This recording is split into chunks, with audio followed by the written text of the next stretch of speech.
Hi, ako si Dash. Nag-resign nga Yuki nurse. Nagpakamama bahala gulay cash. Kung saan magiging pumpkin patch, hype man gid siya to during Halloween time or around this time of the year. Sa TV raman ako ni makita, pero actually wadyo ka ba nga pumpkin patch day tawag ana. Kana kung dagang kalabasa sa farm yung magpili-pili ang mga tao.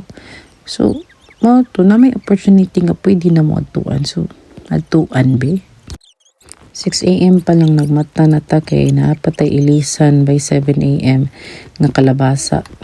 Maura bang kalabasa o pumpkin? Lais lang puro mga pero pamilyar magubasa na sila. Nagkuha ta sa kanang kusina siyang bawon nga gi-prepare siyang papa last night.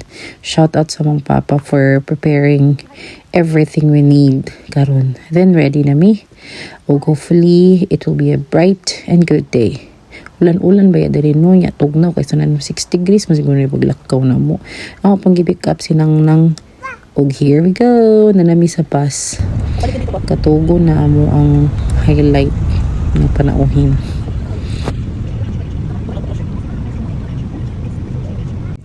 Naka-hitch time yung activity sa among amiga nga founder og charity dari sa among town. Streamville ang tawag sa farm.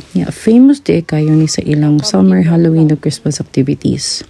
Free ra jud ni tanan sa among amiga. Free ang bus, free ang ticket fee. Kami na ni kon sa lunch.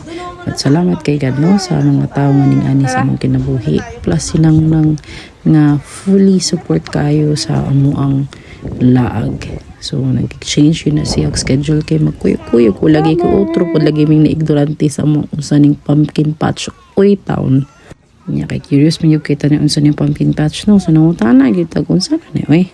So, kanina magpili-pili ka o kalabasa. Pumpkin.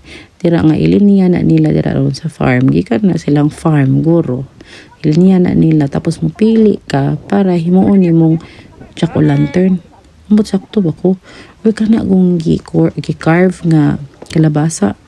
Muna yung carving station. Sila na yung mag-carve. Pili kag happy face ba or scary face. Tagkan silang mga sections yung mong suroy-suroy yan. Na kanipet lover section. Na haunted house. Na disco monster section. Na tractor section. Nga maglibot-libot kay sa farm. Amo na ning buyan si Summer dari kay aron in town nga ma-explore niyang kanding. Naghan man na sa Mos Pinas. Actually, appear siya sa pet lover section. Another pictorial kay supportive kini yung nang nanay mga spots nga kinahanglan niya picturean si Summer. Gusla naman so lunch break sa kita diri no di kita palupig. Kani siya man haunted woods dito sila nang sulod kay kuyaw kay music diri. Tapos kita pauli na ta ani halok isa anong lago kayong pumpkin o kanang ungo. Then muna to, goods na to. Thanks for watching. Happy Halloween.